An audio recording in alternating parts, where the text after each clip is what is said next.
Hello बच्चों, नमस्कार। हम आ गए हैं कंपटीशन की दुनिया में। ये जो हमारा आज का टॉपिक है प्रोपोर्शनल एंड रेशियो या रेशियो एंड प्रोपोर्शनल, अनुपात और समानुपात। ठीक, आज हम पहले डिस्कस करेंगे रेशियो का, अनुपात का। अनुपात होता है क्या। ये वीडियोज उन बच्चों के लिए हैं जो एकदम कमज़ोर है, एकदम जो कंपटीशन में ऐसा हताश हो गया कि मुझे नहीं आता है। जैसे हमारे आर्ट साइंस वाले होते हैं, हमारे बायोलॉजी वाले बच्चे होते हैं, उन्हें क्या होती है, दिक्कत होती है कि मैथ मुझे समझ में नहीं आता, उनका बेस ही नहीं तैयार होता है। तो हम आपको बेस से लेकर हाई लेवल तक चलेंगे, एकदम देखेंगे, आप बने रहेंगे, आपको 100% समझ में आएगा। ठीक है, खासकर उन्हीं बच्चों के लिए वीडियोज़ है जो एकदम कमज़ोर है। ठीक, जो बच्चे तेज़ हैं कृपया वो वीडियो ना देखें। अगर वो अपना भाई तेज़ हैं तो क्या देखेंगे। चलिए, रेशियो क्या होता है, अनुपात क्या होता है। अनुपात एक कंपैरिजन की दुनिया है कि कोई हमसे कितना ज़्यादा है। ठीक है ना, बस यही बताता है कि ये कितना हमसे गुना ज़्यादा है, यही हमको बताता है। ठीक है, इसीलिए बोला गया है समान इकाई वाला। इसमें डिफिनीशन लिखा है, समान इकाई के किन्हीं दो राशियों के परस्पर संबंध जिससे यह बोध होता है कि दूसरी राशि पहली राशि की कितनी गुनी है, अनुपात कहते हैं। ठीक है ना। समान इकाई, समान इकाई कहने का मतलब ये है कि मेल का मेल से होगा, मेल का कंपैरिजन मेल से होगा, फीमेल से हो नहीं सकता। बॉय का कंपैरिजन बॉय से होगा, गर्ल का कंपैरिजन गर्ल से होगा। बताना अनुपात मीन्स कंपैरिजन आपको, ठीक ना, तुलना करना। अब बेटा गाय का कंपैरिजन गाय से होगा, यानी गाय का जो है भैंस से करने लगे, ऐसा नहीं है ना।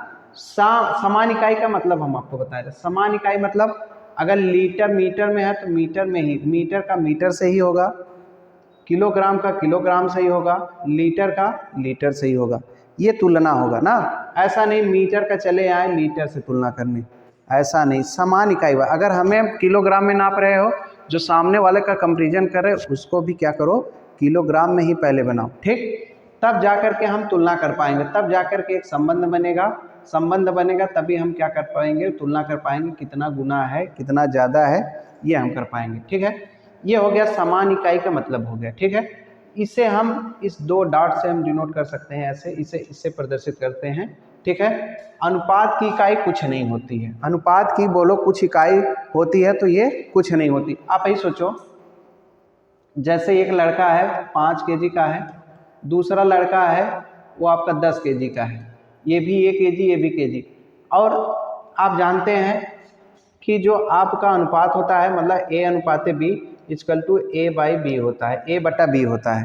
अब A मान लीजिए इसका कंपैरिजन कर रहा है कि ये भी केजी में है, 10 केजी का है, ये आपका 5 केजी का है मान लीजिए, इसका मतलब 5/10 होगा, तो केजी केजी कैंसिल हो जाएगा ना।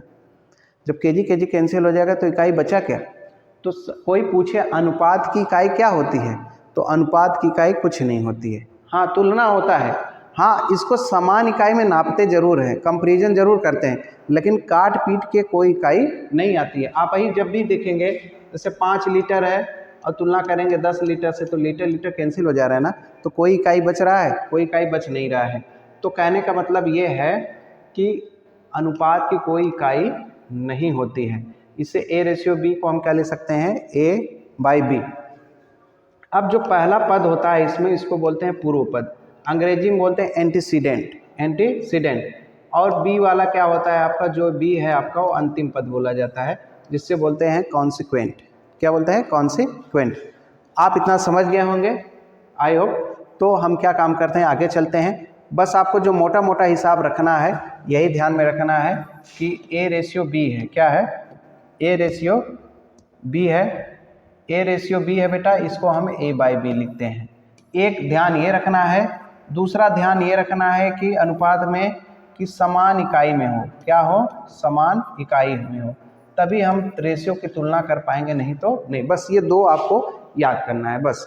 पहला पद का नाम क्या है, पूर्व पद, पहले दूसरे पद का नाम है अंतिम पद।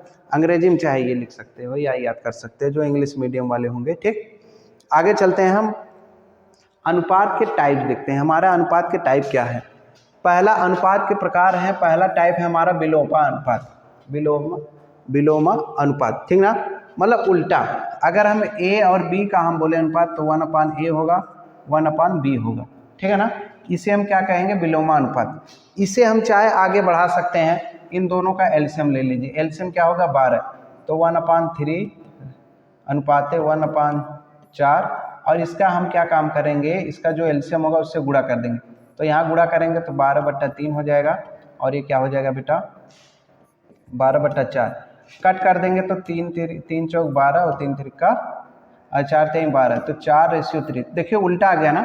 विलोम का मतलब ये होता है, या रेसिप्रोकल बोलते हैं अंग्रेजी में, या इसको बोलते हैं आपका विलोमानुपात, या इसे एक नाम से और जाए इनवर्स बोलते हैं अंग्रेजी में। तो विलोमानुपात मतलब उल्टा कर दीजिए, 2 का उल्टा क्या होगा, 3:2, यही हमारा क्या होगा, ठीक। लेकिन बनाएंगे कैसे, थोड़ा सा ऐसे देखेंगे। ऐसे उल्टा हो गया, ठीक है ना, उल्टा हो गया, तो इसका एलसीएम लेंगे 6, तो 6 से गुणा यहाँ कर देंगे, 6/2 और 6/3, तो आपका क्या हो जाएगा, 2 3 6, ये आपका ऐसे आ रहा है।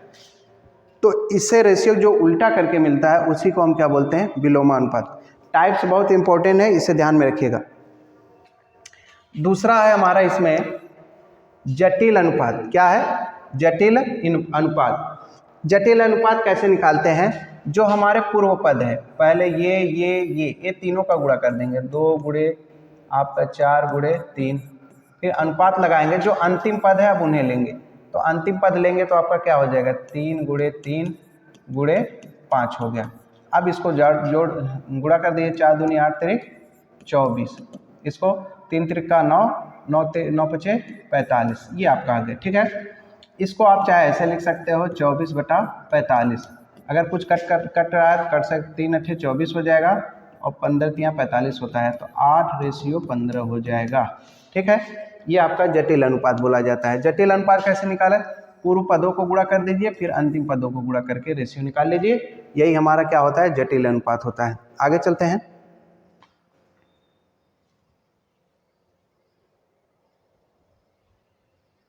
कहाँ गए भैया, ठीक है।